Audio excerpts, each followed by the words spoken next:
Hello everyone, welcome to my UPSC. General studies के 8 test already complete हो चुके हैं। आज हम डिस्कस कर रहे हैं टेस्ट 9। देखिए, सब्जेक्ट वाइज वैकेंसीज़ की डिटेल भी आ गई है अब तो, और होपफुली शायद 15-16 जुलाई के आसपास से है जो ऑनलाइन फॉर्म शुरू हो जाएंगे। तो आप अभी भी प्रिपरेशन शुरू नहीं की है तो प्रिपरेशन शुरू कर दीजिए। यूपीएचसीएससी असिस्टेंट प्रोफेसर की एडवर्टाइजमेंट नंबर 51 की बात हो रही है। टेस्ट आपको यहाँ पे हिंदी और इंग्लिश दोनों मीडियम में करवाए जाएंगे। टेस्ट सीरीज़ अवेलेबल है। टेस्ट सीरीज़ का लिंक आपको नीचे डिस्क्रिप्शन में मिल जाएगा। देखिए, अगर आप टेस्ट सीरीज़ ज्वाइन करते हैं तो आपको प्रैक्टिस टेस्ट मिलेगा, उसका लिंक मिल जाएगा ज्वाइन करने के बाद। देन आपकी बाकी जो एस्पायरेंट्स हैं उन्होंने टेस्ट दिया उसमें क्या रैंक रही है वो मिल जाएगा। आपको पीडीएफ में सॉल्यूशन मिल जाएगा, और जो भी आपका पूरा सिलेबस है उसका सब्जेक्ट वाइज और टॉपिक वाइज नोट्स मिल जाएंगे। जो भी आपका मीडियम है, हिंदी या इंग्लिश में, आपके मीडियम में मिल जाएंगे। सो अगर आप टेस्ट सीरीज ज्वाइन करते हैं तो आपको टेस्ट प्लस उनका पीडीएफ सॉल्यूशन और जो भी आपका कंप्लीट सिलेबस है जनरल स्टडीज़ का, उसके नोट्स मिल जाएंगे। आप टेस्ट सीरीज ज्वाइन कर लीजिए। अभी तक कई लोगों ने चैनल को सब्सक्राइब नहीं किया है तो उनसे भी रिक्वेस्ट है कि आप चैनल को सब्सक्राइब कर लें। आपके मन में कोई भी डाउट है, कोई भी क्वेरी है, आप ज़रूर कमेंट सेक्शन में पूछिए। अदरवाइज आपको नीचे डिस्क्रिप्शन में है जो contact number, email ID available है, आप ज़रूर वहाँ पे कॉन्टैक्ट कर सकते हैं। Let's begin. 1919 के भारत सरकार अधिनियम को किस नाम से जाना जाता है? ये 1919 का जो गवर्नमेंट ऑफ इंडिया एक्ट है उसको जाना जाता है मॉन्टेग्यू चेम्सफोर्ड। मॉन्टेग्यू चेम्सफोर्ड सुधार के नाम से 1919 का जो गवर्नमेंट ऑफ इंडिया एक्ट है उसको जाना जाता है। मार्लिमेंटो सुधार जो है, मार्लिमेंटो 1909 का था। देखिए, 3 एक्ट के बारे में ज़रूर पढ़िएगा आप, 1909, 1919 और 1935। ये 3 एक्ट काफ़ी इंपॉर्टेंट है। इस क्वेश्चन का जो करेक्ट आंसर होगा, भारत सरकार 1919 का जो अधिनियम है उसको मॉन्टेग्यू चेम्सफोर्ड बोलते हैं। मार्लिमेंटो 1909। किस लेखक लेखिका के उपन्यास टॉम्ब ऑफ सैंड, रेत समाधि ने 50,000 पाउंड का अंतर्राष्ट्रीय बुकर पुरस्कार जीता? इस पुरस्कार को जीतने वाला हिंदी से अनुवादित पहला उपन्यास। देखिए, जो भी चीज़ पहली बार होता है वो इम्पोर्टेंट है, मैं आपको पहले भी बताया हूँ। ये ऐसा पहला हिंदी में उपन्यास है जिसको अंतर्राष्ट्रीय बुकर पुरस्कार मिला है। कौन सा है? रेत समाधि। रेत समाधि ये हिंदी में है और इसका इंग्लिश में भी ट्रांसलेशन हो चुका है। उसको भी इन्हीं के साथ, जिनको हिंदी में बुकर प्राइज मिला है, उनके साथ साथ जिन्होंने इसका इंग्लिश ट्रांसलेशन किया है टॉम्ब ऑफ सैंड, उनको भी ये बुकर प्राइज मिला है। और जिन्होंने इसका इंग्लिश ट्रांसलेशन किया है उनका क्या नाम है? Daisy Rockwell. आपके एग्जाम में कई तरीके से क्वेश्चन पूछा जा सकता है, सो इसको जरूर ध्यान रखिएगा। जो रेत समाधि है वो किसका उपन्यास है? रेत समाधि उपन्यास है गीतांजलि श्री का। गीतांजलि श्री का उपन्यास है, काफ़ी फेमस नाम है, इन्होंने कई उपन्यास लिखे हैं। सो रेत समाधि गीतांजलि श्री ने हिंदी में लिखा है और उसका इंग्लिश ट्रांसलेशन डेजी रॉकवेल ने किया है। ये इसका करेक्ट आंसर है। जिनको नहीं पता है ये क्या है, सो देखिए, इसमें क्या है कि गीतांजलि श्री ने पहले भी कई उपन्यास लिखे। इनसे रिलेटेड क्वेश्चन बनेगा तो आपसे पूछा जाएगा कि उपन्यास माई ये उपन्यास किसका है, किसने लिखा है? ये भी गीतांजलि श्री का पहला उपन्यास था, माई। इसके बाद इन्होंने एक उपन्यास लिखा खाली जगह। खाली जगह ये उपन्यास भी गीतांजलि श्री का ही है। एक और इन्होंने उपन्यास लिखा हमारा शहर उस बरस।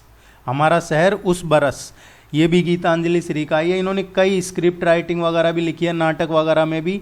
और ये जो गीतांजलि श्री है, ये जो रेत समाधि है, इसमें एक्चुअली क्या है कि एक ऐसी चंद्रप्रभा देवी नाम की एक अम्मा की, एक बूढ़ी औरत की कहानी है जो कई सालों से बेड पे उठी नहीं थी, बेड पे ही थी, और जिसको ये कहते हैं ना, हमारी आम भाषा में कहते हैं खाट पकड़ लेना, उस तरीके की स्थिति में थी वो अम्मा।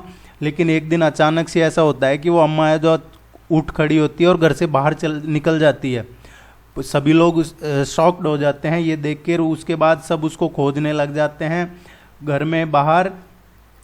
इस तरीके का है क्योंकि वो बाहर निकल जाती है क्योंकि उसके अंदर कुछ जाग गया था भीतर, इस तरीके का कहानी है इसमें। वो पाकिस्तान में जन्मी थी, भारत विभाजन का भी इसमें लिखा हुआ है, इसमें फिर एक ट्रांसजेंडर का भी जिक्र है। तो इसमें इसको पढ़ेंगे आप तो इसमें social, literature, art, culture, border dispute, ये काफ़ी एक, इसीलिए ही ये इस तरीके का है नॉवेल। इसको अंतर्राष्ट्रीय बुकर पुरस्कार दिया। मैंने इतना डिटेल में इसलिए बताया था कि आपके ध्यान में रहे, ये क्वेश्चन आपके किसी भी एग्जाम में आने वाले में पूछा जाएगा। सुभाष चंद्र बोस ने निम्नलिखित में से कौन सी पुस्तक नहीं लिखी है? इनमें से जो कौन सी बुक है जो सुभाष चंद्र बोस ने नहीं लिखी है? क्वेश्चन को अच्छे से पढ़ना है। एमिली सेंकल को पत्र 1934 से 1942, ये सही है, ये सुभाष चंद्र बोस की है। एक भारतीय तीर्थयात्री, ये भी बोस की है लिखी हुई। दिल्ली चलो, लेखन और भाषण 1943-45, ये भी सुभाष चंद्र बोस से लिखी हुई है। सो इनमें से ये सारी सही है, डी इसका करेक्ट आंसर आएगा। ये तीनों ही सुभाष चंद्र बोस की लिखी हुई है।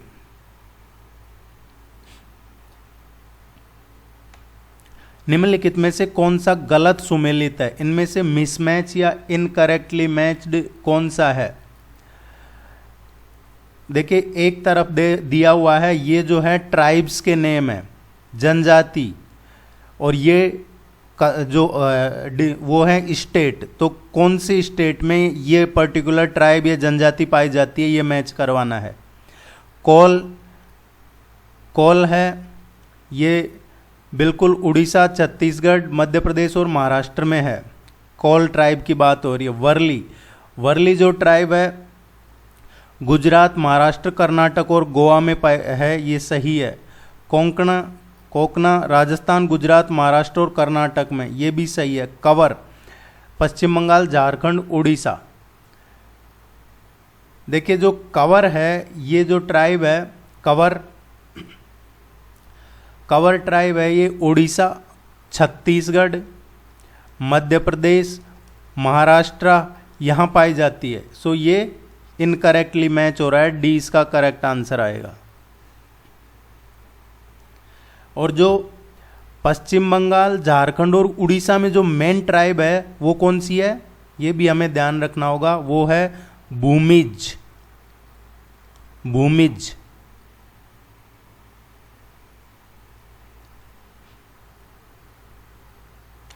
परमाणु अनुसंधान के लिए यूरोपीय परिषद, European council for nuclear research का सह सदस्य कब बना? जो परमाणु अनुसंधान के लिए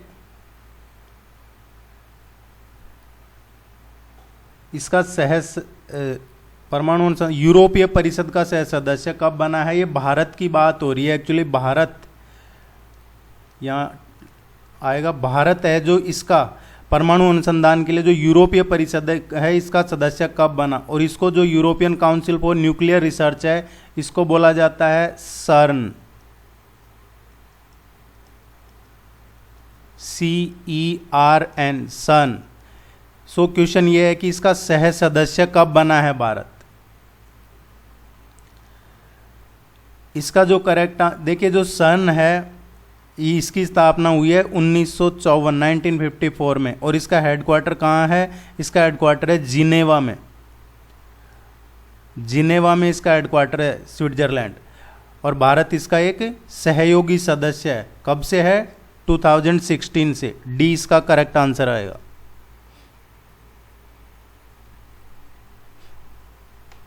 निम्नलिखित में से कौन सा गलत सुमेलित है? इनकरेक्टली मैच, मिसमैच कौन सा है? माउंट एटना है, ये यूरोप में है, ये सही है। एक्चुअली माउंट एटना कहाँ है? ये मेसिना और जो कैटेनिया सिटीज़ हैं वहाँ पे है सिसिली, इटली के पूर्वी तट पे यूरोप में। माउंट वेसुवियस है ये जापान, ये इनकरेक्टली मैच है, बी इसका करेक्ट आंसर आएगा, क्योंकि जो माउंट वेसुवियस है ये जापान में नहीं है, ये इटली में है।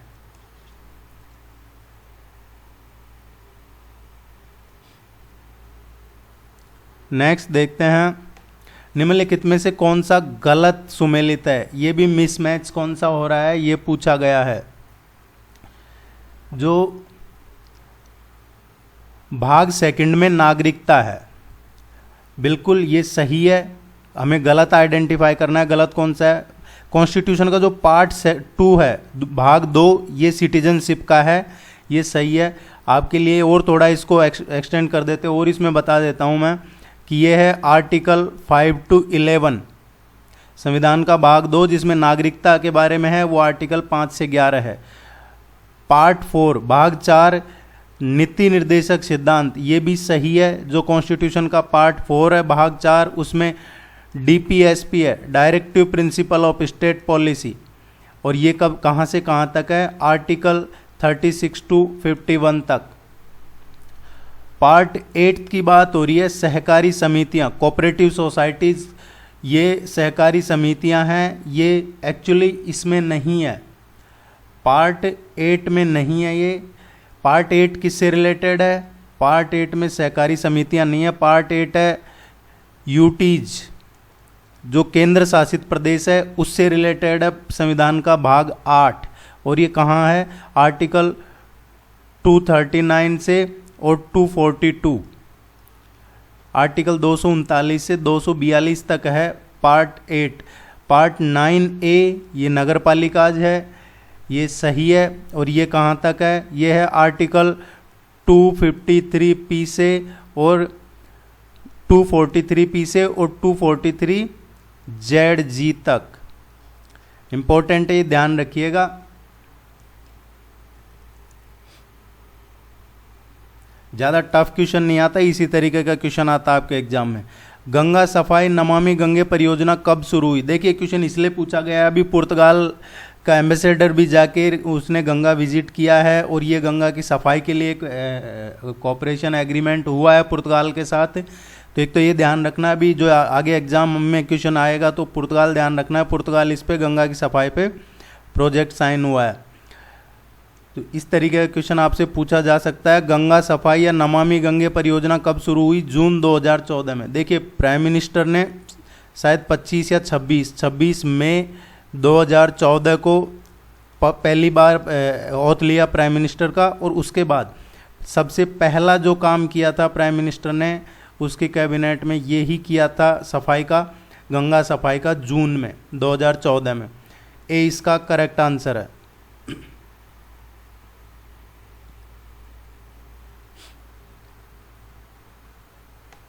भारत ने किस देश के साथ संयुक्त सैन्य अभ्यास खंजर 2022 किया है, इंपॉर्टेंट है, ध्यान रखिएगा, ये जॉइंट एक्सरसाइज है खंजर 2022।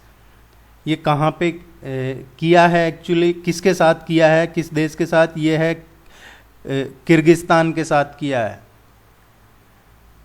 किर्गिस्तान इसका करेक्ट आंसर आएगा बी। और ये कहाँ पे हुआ है खंजर 2022 जो है, ये हिमाचल प्रदेश में। हिमाचल प्रदेश में कौन सी जगह हुआ है ये है बकलोह, बकलोह में हुआ है ये। एक क्वेश्चन पूछा जाता है आपके एग्जाम में इस तरीके का, निम्नलिखित में से कौन सा गलत सुमेलित है, इनकरेक्ट कौन है, कौन सा है इनमें से वो देखना है। नामदाफा अरुणाचल प्रदेश, ये सही है। वाल्मीकि बिहार, ये सही है। बांदीपुर कर्नाटक में है, ये भी सही है। दंपा आसाम में नहीं है, जो दंपा है ये कहाँ पे है, मिजोरम में है, आसाम में नहीं है, मिजोरम में है। ये टाइगर रिजर्व्स हैं। देखिए जो नेशनल टाइगर कंजर्वेशन अथॉरिटी है,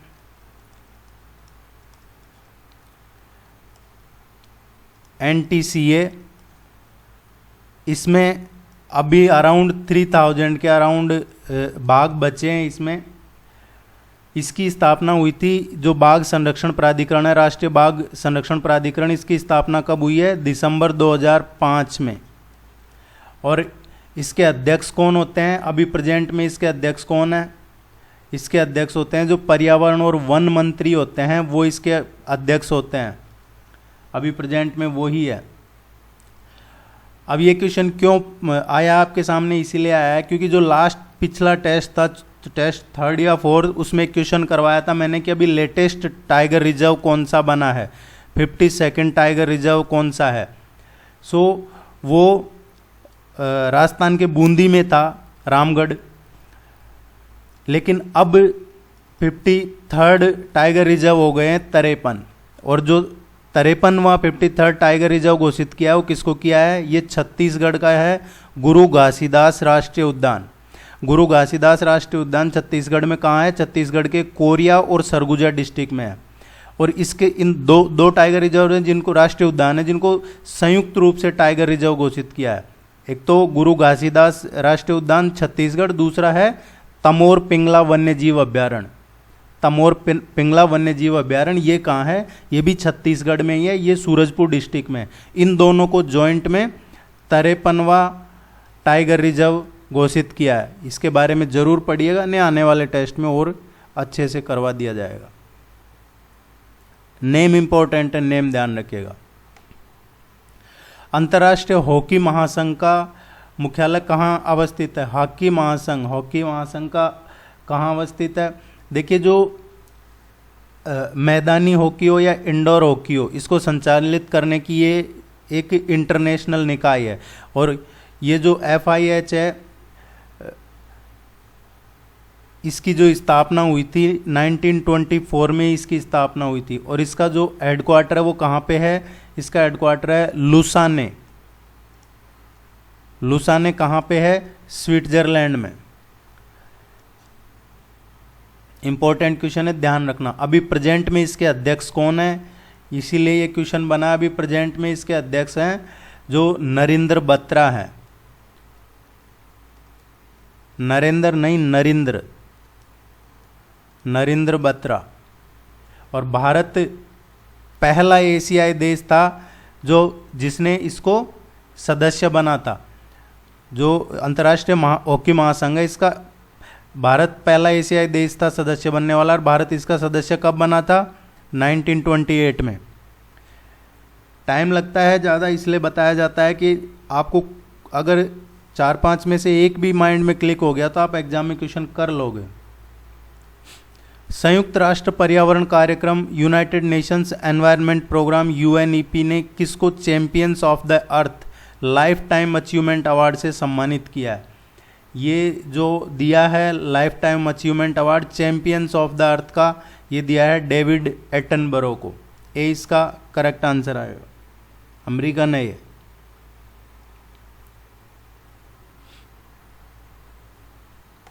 भारतीय स्वतंत्रता आंदोलन के संदर्भ में कौन सी घटना 14 जून 1945 को घटित हुई थी? देखिए, जब आप है जो इंडियन नेशनल मूवमेंट या मॉडर्न हिस्ट्री पढ़े तो क्रोनोलॉजिकली जरूर आपको ध्यान रहना है। जो भी, सभी नहीं, लेकिन कुछ जो इंपॉर्टेंट चीज़ें हैं वो हमें पता होनी चाहिए। अब हम इनकी बात करते हैं। कैबिनेट मिशन प्लान कब पेश किया गया था? कैबिनेट मिशन प्लान पेश किया था 1946 को। सो ये तो करेक्ट आंसर नहीं है। नेक्स्ट जो वेवेल प्लान है, ये वेवेल प्लान कब पेश किया गया था? ये पेश किया गया था 1945 में। और कहाँ किया था? ये शिमला में पेश किया गया था। इसको ध्यान रखिएगा, जो वेवेल प्लान है इसको शिमला प्लान भी कहते हैं, शिमला सम्मेलन। और इसी योजना में जो कार्यकारी परिषद के सभी मेंबर्स थे भारतीय चुने जाने का, इसी में पहली बार प्रस्ताव रखा था वेवेल प्लान में। Lord Mountbatten plan, Lord Mountbatten हम सभी जानते हैं, यह आज़ादी से पहले, देखिए मई 1947 से पहले इंडिपेंडेंस मिली अगस्त में, लेकिन मई 1947 तक आज़ादी के लिए कोई योजना तैयार ही नहीं थी। लेकिन जो लॉर्ड माउंटबेटन थे उसने 3 जून का प्लान पेश किया और इसी को माउंटबेटन प्लान यह 3 जून का प्लान कहा जाता है, और इसी में भारत और पाकिस्तान की आज़ादी की का डेफिनेशन वगैरह कुछ थी। सो ये हुआ मई 1947, और इसको प्रस्तुत किया था 3 जून का प्लान भी इसी को बोलते हैं। अंतरिम सरकार की स्थापना कब हुई? अंतरिम सरकार जवाहरलाल नेहरू ने 11 सहयोगियों के साथ है जो 2 सितंबर 1946 को अंतरिम सरकार का गठन किया था। सो इस क्वेश्चन का करेक्ट आंसर आएगा 1945, 14 जून को वेवेल प्लान प्रस्तुत किया गया था। बी इसका करेक्ट आंसर है। क्वेश्चन इसीलिए फ्रेम ऐसे किए जाते हैं ताकि आपको ज़्यादा से ज़्यादा नॉलेज मिले। लाल मिट्टी का लाल रंग किसकी उपस्थिति के कारण होता है? देखिए, जो मिट्टी में लाल रंग होता है मिट्टी का, वो फेरिक ऑक्साइड की वजह से होता है। सी इसका करेक्ट आंसर आएगा। दूसरा, सबसे पहले 1879 में मिट्टी का जो वर्गीकरण कहें या क्लासिफिकेशन ऑफ सॉइल कहें, वो किसने दिया था? 1879 में ये डॉक सेव ने दिया था। डॉक सेव ने दिया था ये। उसने बताया था कि भारत की जो मिट्टियां हैं मेनली 5 पार्ट्स में, 5 वर्गों में उसने विभाजित की थी। और 5 कौन सी थी? एलुवियल सॉइल, जिनको जलोढ़ मृदा या कछारी मिट्टी बोलते हैं। काली मिट्टी या रेगुर मिट्टी जो ब्लैक सॉइल है। तीसरा जो लाल मिट्टी है रेड सॉइल। चौथा लेटराइट मृदा, या फिर जो अरिड सॉइल है शुष्क मिट्टी। ये 5 उसने डिसाइड किए थे, 5 पार्ट किए थे। 5 तरह की मिट्टी बताई थी भारत की डॉक सेव ने। उसके बाद जो हमारा ICAR है, जो Indian council for agriculture research है, भारतीय कृषि अनुसंधान परिषद, उसके अकॉर्डिंग 8 भागों में टोटल 8 जो ग्रुप्स हैं उसमें डिवाइड किया गया है मिट्टी को। और वो आप पढ़ लीजिएगा। जलोढ़, काली, लाल, पीली, लेटराइट, शुष्क, लवण, इसमें सैलाइन और अल्कलाइन ऐड कर दिया। दूसरा है जो इसमें पीटी सॉइल, जैव सॉइल जो ऑर्गेनिक सॉइल है वो ऐड कर दिया। फॉरेस्ट सॉइल, माउंटेन सॉइल ये ऐड कर दिया। इसको थोड़ा सा पढ़ लीजिएगा क्योंकि इसमें से जो क्वेश्चन आता है वो बहुत कम बच्चे कर पाते हैं, और वही आपके लिए बेनिफिशियल है। क्योंकि जो बाकी नहीं कर पाए वो आप कर रहे हो, तो आप, ये तो मेरिट गेम है, जिसके ज़्यादा मार्क्स रहेंगे वो मेरिट में ऊपर आएगा। ग्लोबल वार्मिंग पोटेंशियल मापने के लिए किस गैस का प्रयोग किया जाता है? ग्लोबल वार्मिंग जो पोटेंशियल है उसको मापने के लिए कार्बन डाइऑक्साइड का प्रयोग, गैस का प्रयोग किया जाता है। वायुमंडल में ये ग्रीन हाउस जो गैसेज है उसको मापने का पैमाना है क्या है? Global warming potential. इसमें कार्बन डाइऑक्साइड मेनली यूज की जाती है। आप में से कई लोगों ने चैनल को सब्सक्राइब नहीं किया है, चैनल को ज़रूर सब्सक्राइब कर लीजिएगा, लाइक शेयर कर दीजिएगा, कमेंट वगैरह आपको अगर ठीक लगता है। निम्नलिखित में से गंगा की कौन सी एकमात्र सहायक नदी है जो पहाड़ी क्षेत्र की बजाय मैदानी क्षेत्र से उत्पन्न होती है? पहले तो गंगा रिवर की वो ट्रिब्यूटरी है। दूसरा, जो मैदानी क्षेत्र से उत्पन्न होती है, एक इकलौती ऐसी रिवर है जो मैदानी क्षेत्र से निकलती है। देखिए, ये जो रिवर है ये है गोमती रिवर। गोमती रिवर कहाँ से निकलती है? उत्तर प्रदेश से। उत्तर प्रदेश में कहाँ से? पीलीभीत, पीलीभीत से निकलती है। पीलीभीत में कहाँ से? गोमती ताल, गोमती ताल से निकलती है। और ये कहाँ पे मिलती है गंगा में? गंगा में मिलती है, ये सैदपुर जगह है, सैदपुर में नामक स्थान पे ये गंगा नदी में मिल जाती है। इम्पोर्टेंट है, चर्चा में है।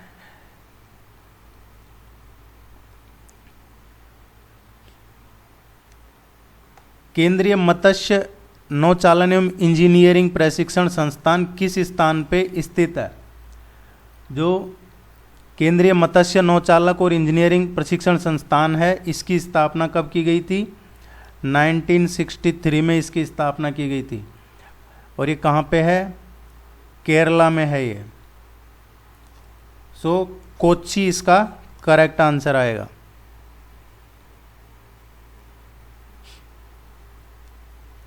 जैव विविधता के संदर्भ में सेना स्पेक्टेबिलिस का संबंध किससे है?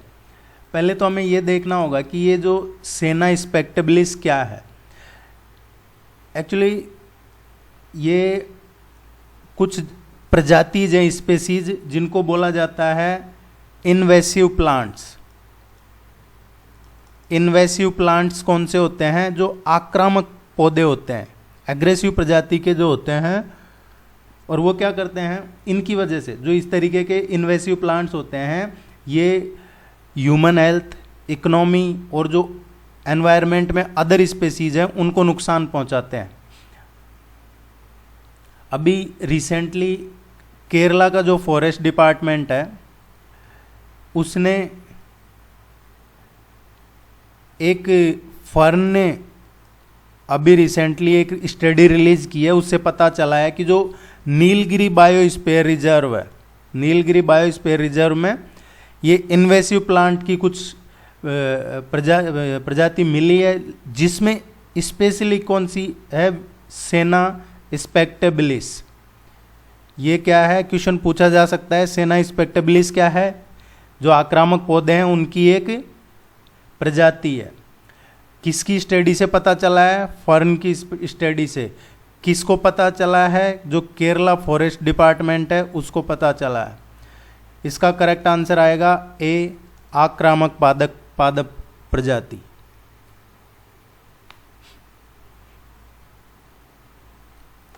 International north south transport corridor के संबंध में कथनों पर विचार कीजिए और हमें क्या बताना है, कौन से कथन करेक्ट हैं, सही कौन से हैं।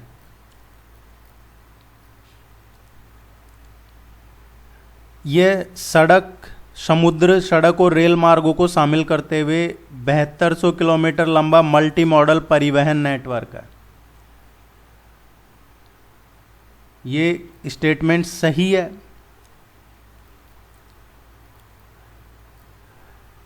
यह परिवहन सहयोग को बढ़ावा देने के लिए ईरान, रूस और भारत द्वारा सितंबर 2000 को सेंट पीटर्सबर्ग में स्थापित किया गया था।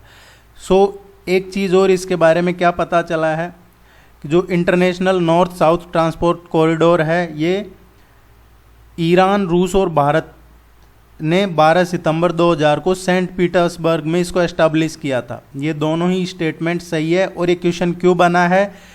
क्योंकि देखिए रसिया और यूक्रेन के जो वॉर चल रहा है उसकी वजह से ऑयल की सप्लाई, गैस की सप्लाई ये डिस्टर्ब हो रही है। कुछ लोग है जो अपने अपने हिसाब से उनको रूट देते हैं, तो ये रूट है जो इस पे विचार हो रहा है, क्योंकि ये 2000 में स्थापित किया था ईरान, रूस और भारत। तो भारत है जो रसिया से जो ले रहा है वो ईरान के थ्रू ज़्यादा उसको तवज्जो दे रहा है। ये वही ट्रांसपोर्ट कॉरिडोर है।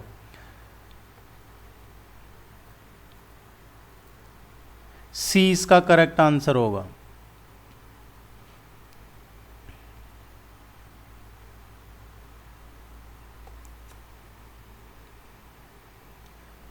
भारतीय संविधान का कौन सा अनुच्छेद राष्ट्रपति के पद के लिए पुनः निर्वाचन की योग्यताएं निर्धारित करता है? मैं आपको जो पहला टेस्ट है उससे बता रहा हूं कि राष्ट्रपति से रिलेटेड एक क्वेश्चन 100% आपके एग्जाम में आने के चांसेस हैं। पहले भी आपको काफ़ी क्वेश्चन करवाए हैं प्रेसिडेंट से रिलेटेड। उसकी वजह है कि अभी जुलाई में प्रेसिडेंट के इलेक्शन है। 2 प्रेसिडेंट कैंडिडेट अभी हैं, द्रौपदी मुर्मू और दूसरे हैं, ये द्रौपदी मुर्मू है, ये एनडीए की कैंडिडेट हैं, ये झारखंड की राज्यपाल भी रही हुई है और एकदम नीट एंड क्लीन इमेज है इनकी।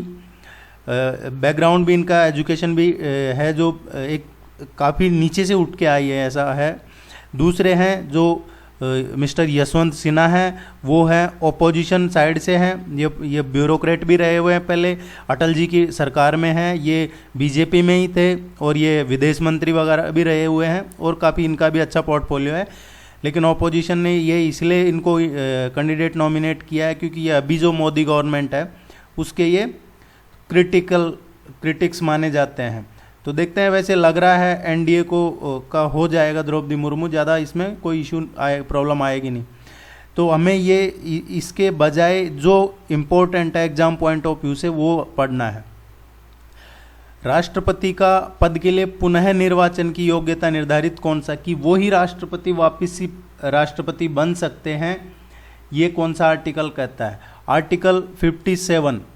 आर्टिकल 57 कहता है कि पुनर्निर्वाचन के लिए पात्रता एक व्यक्ति जो राष्ट्रपति के रूप में पद धारण करता है या जिसने पद धारण किया है इस संविधान के अन्य प्रावधानों के अधीन उस पद के लिए फिर से चुनाव लड़ने के लिए पात्र होगा। अगर रामनाथ प्रेसिडेंट कोविंद है, ये फिर से प्रेसिडेंट बनना चाहते हैं तो बन सकते हैं। ये आर्टिकल 57 में लिखा हुआ है कि एक राष्ट्रपति दोबारा भी बन सकते हैं। आपने अगर अब तक जो 8 टेस्ट हो चुके हैं वो नहीं देखे हैं तो आप चैनल पे जाइए, चैनल पे क्लिक कीजिए, चैनल नेम माई यूपीएससी पे। उसके बाद आपको एक प्लेलिस्ट मिल जाएगी, प्लेलिस्ट में यूपीएचईएससी 2022 में देखोगे तो आपको वहाँ सारे टेस्ट अवेलेबल हैं। maastricht संधि किससे संबंधित है? ये जो संधि है ये हुई थी फरवरी 1992 को, और ये संधि कहाँ हुई थी? नीदरलैंड में। जो जगह है नीदरलैंड में, ये जगह का नाम है maastricht। यहाँ पे संधि हुई थी ट्रेटी, इसलिए इसको maastricht संधि बोला जाता है। 7 फरवरी 1992 को हुई थी। इस संधि के बाद से ही क्या हुआ था, जो यूरो मुद्रा है वो एग्जिस्टेंस में आई थी 1993 से। ये क्वेश्चन इसलिए आ रहा है क्योंकि अभी देखिए रशिया, इंडिया, ये इनको कहा जा रहा है कि भाई आप डॉलर में बिजनेस कीजिए। इंडिया ये जो तेल गैस वगैरह खरीद रहे हैं रशिया और यूक्रेन के चल रहा है, तो इनको कहा जा रहा है कि आप जो डॉलर में, यूरो में बाय या सेल कीजिए। तो अब विचार किया जा रहा है कि सबकी अपनी अपनी एक इंटरनेशनल डॉलर के जैसी करेंसी हो या फिर रीजनल अपने करेंसी पे उसका है जो जैसे डॉलर का होता है कि इतना है $1 की प्राइस, उसी तरीके से एक कॉमन प्राइस या कॉमन करेंसी रखी जाए, इस तरीके का चल रहा है। ये क्वेश्चन इसलिए पूछा जा सकता है एग्जाम में। इसका जो करेक्ट आंसर आएगा, ये यूरोपीय एकीकरण भी जब ही हुआ था और यूरोपीय मुद्रा यूरो 1993 से एग्जिस्टेंस में आई थी। बहुत इंपॉर्टेंट क्वेश्चन है।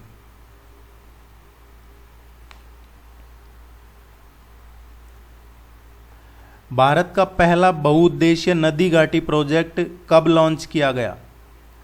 जो पहला नदी घाटी प्रोजेक्ट है, पहले तो हमें ये देखना होगा कि ये कौन सा है। आपने सुना होगा दामोदर। जो दामोदर घाटी परियोजना है ये भारत का, स्वतंत्र भारत का पहला बहुउद्देशीय नदी घाटी प्रोजेक्ट था। दामोदर जो कॉरपोरेशन है, दामोदर कॉरपोरेशन की स्थापना कब हुई है? ये एस्टैब्लिश हुआ है 7 जुलाई 1948 को। इसका करेक्ट आंसर आएगा ए। ये कहाँ पे है? ये झारखंड और वेस्ट बंगाल में है।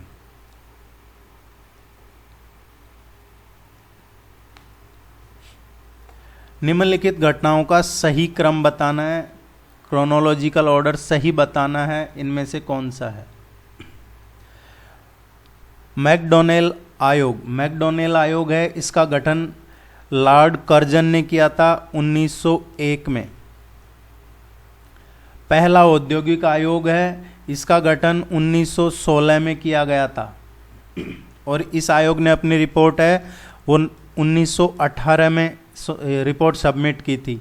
पहला वित्त आयोग, ये पहला वित्त आयोग है, इसका गठन हुआ था 1919 में। अगर सही क्रोनोलॉजिकल ऑर्डर है तो ऑर्डर यही रहेगा, ए इसका करेक्ट आंसर है।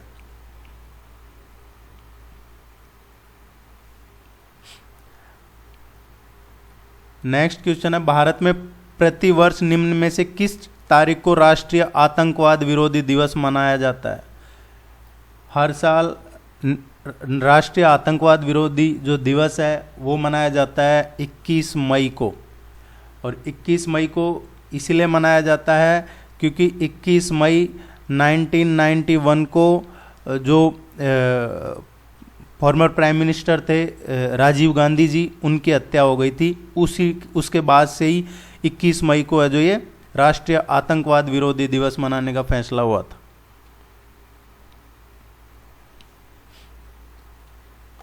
निम्न में से किस शहर में भारत का पहला स्किल इंडिया इंटरनेशनल सेंटर स्थापित किया जाएगा? देखिए मैंने बताया आपको, जैसे कि कोई भी चीज़ पहली हो रही है इंडिया में तो उसको आपको फोकस रखना है, उसके बारे में ज़रूर अच्छे से पढ़ना है। ये जो पहला स्किल इंडिया इंटरनेशनल सेंटर है ये स्थापित किया जाएगा दिल्ली में। जो यूथ है उसको बेहतर एक स्किल डेवलपमेंट कौशल प्रशिक्षण उपलब्ध कराने के हिसाब से ये किया जाएगा। इसमें जो NSDC है राष्ट्रीय कौशल विकास निगम और जो SDI है कौशल विकास संस्थान, इन दोनों के बीच में एग्रीमेंट हुआ है। इसका क्वेश्चन आता है तो आपको ये दो संस्थान ध्यान रखने हैं, इन दोनों के बीच में एग्रीमेंट हुआ है। ए इसका करेक्ट आंसर है। इससे क्या होगा एक्चुअली मैं बताऊं, इसका जो मेन इसका इम्पोर्टेंसी क्या है, इसका है कि अब जो विदेशों में भी नौकरी के रास्ते खुल जाएंगे, ज़्यादा अपॉर्चुनिटी मिलेगी। इंटरनेशनल सेंटर है तो जो फॉरेन में भी इसके थ्रू जो ट्रेनिंग वगैरह मिलेगी वो फॉरेन में भी जॉब कर सकते हैं। और ये दिल्ली नहीं है, ये भुवनेश्वर है। उड़ीसा में जो भुवनेश्वर है वहाँ पे ये किया है।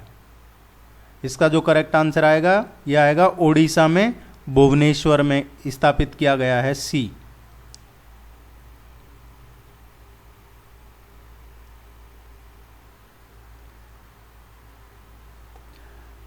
हसदेव वन के बारे में निम्नलिखित कथनों पर विचार कीजिए।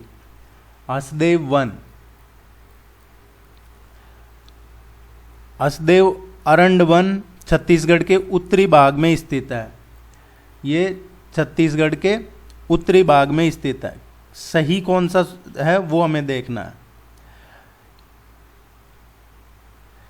एक्चुअली अभी जो ये हसदेव वन है ये चर्चा में क्यों है, क्योंकि अभी छत्तीसगढ़ सरकार ने क्या है, यहाँ जो हसदेव फॉरेस्ट है इसमें कोयले के खनन की अनुमति दी है। उसके बाद और अनुमति के बाद से छत्तीसगढ़ गवर्नमेंट है जो ये कंट्रोवर्सी में फंस गई है। कंट्रोवर्सी में क्यों फंस गई है, आपने थोड़े टाइम पहले इसी टेस्ट में देखा होगा पीछे क्वेश्चन कि छत्तीसगढ़ में 2 नेशनल वो टाइगर प्रोजेक्ट्स का जो अभी जिक्र कर रहे थे, नेशनल पार्क जिनको टाइगर रिजर्व घोषित किया है वो इसी एरिया में है। अब आप नेशनल पार्क टाइगर रिजर्व वहाँ पे तो कोयले जब खोदा नहीं कर सकते हैं ना, कोयला खनन की अनुमति। ये जो एरिया है ये एक्चुअली जैव विविधता और कोयले के भंडार के लिए जाना जाता है। ये सही है। महानदी की सहायक अश नदी इस जंगल से होकर बहती है। ये सही नहीं है। इसमें ओनली सेकंड ही स्टेटमेंट सही है।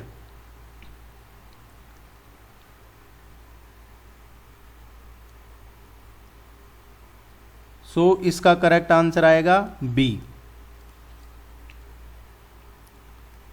नेक्स्ट क्वेश्चन देखते हैं। राष्ट्रीय MSME पुरस्कार 2022 में किस राज्य को प्रथम पुरस्कार से सम्मानित किया गया?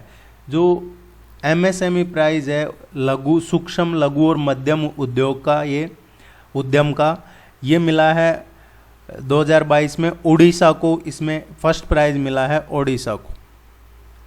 ये भी आपको इम्पोर्टेंट क्वेश्चन है, ध्यान में रखना है। MSME 2022 में जो प्राइज मिला है फर्स्ट उड़ीसा को मिला है।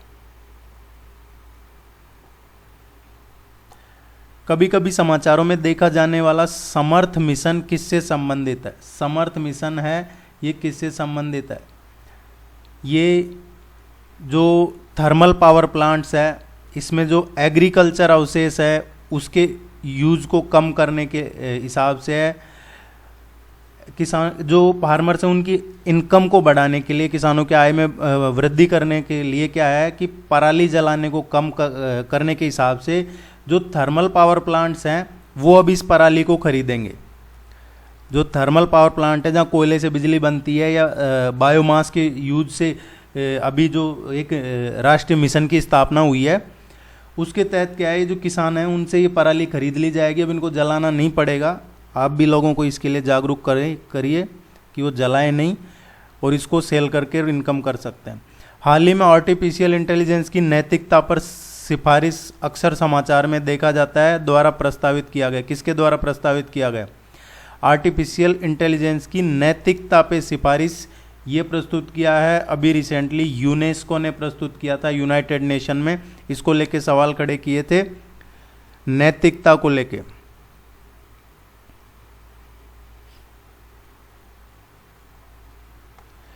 भारत में यूनिवर्सल की इंफ्रास्ट्रक्चर शब्द का उपयोग किस संदर्भ में किया जाता है? देखिए, जो यूनिवर्सल की इंफ्रास्ट्रक्चर है, एक्चुअली क्या है यूनिवर्सल की इंफ्रास्ट्रक्चर? ये एक डिजिटल वर्ल्ड है, उसी को बोला जाता है। टेक्निक है ये, इसमें जो एनक्रिप्शन और साइबर सुरक्षा का जो एक ढांचा है, जिसमें सर्वर और एक तो सर्वर है और दूसरा क्लाइंट है, उसके बीच में जो कम्युनिकेशन होता है उसको एक तरीके से सुरक्षित रखना, एनक्रिप्ट रखना, वो ही है, उसी को बोला जाता है यूनिवर्सल की इंफ्रास्ट्रक्चर। इसका करेक्ट आंसर आएगा ए। ये चर्चा में है ये टर्म, क्योंकि आपने सुना होगा कई लोग कहते हैं कि, कई लोग तो क्या, ये जो पॉलिटिशियन है यही चिल्लाते रहते हैं, यही कहते हैं कि हमारा फ़ोन ट्रेस हो रहा है। अगर पार्टी ए की गवर्नमेंट है तो वो कहते हैं पार्टी बी का फ़ोन ट्रेस हो रहा है, बी की है तो ए का ट्रेस हो रहा है। ये पॉलिटिक्स में चलता है, लेकिन ये टर्म चर्चा में है। ये आपके एग्जाम पॉइंट ऑफ व्यू से आपको ध्यान रखना है। ए इसका करेक्ट आंसर। आप टेस्ट सीरीज ज्वाइन कर लीजिए, ये आपके फ़ायदे के लिए ही रहेगा। आपका प्रैक्टिस हो जाएगा, कॉन्फिडेंस बढ़ेगा, स्कोर भी बढ़ेगा एग्जाम में। कोई भी डाउट है आप कमेंट सेक्शन में ज़रूर पूछिए। चैनल को सब्सक्राइब कर लीजिए। All the very best, good luck, thank you very much.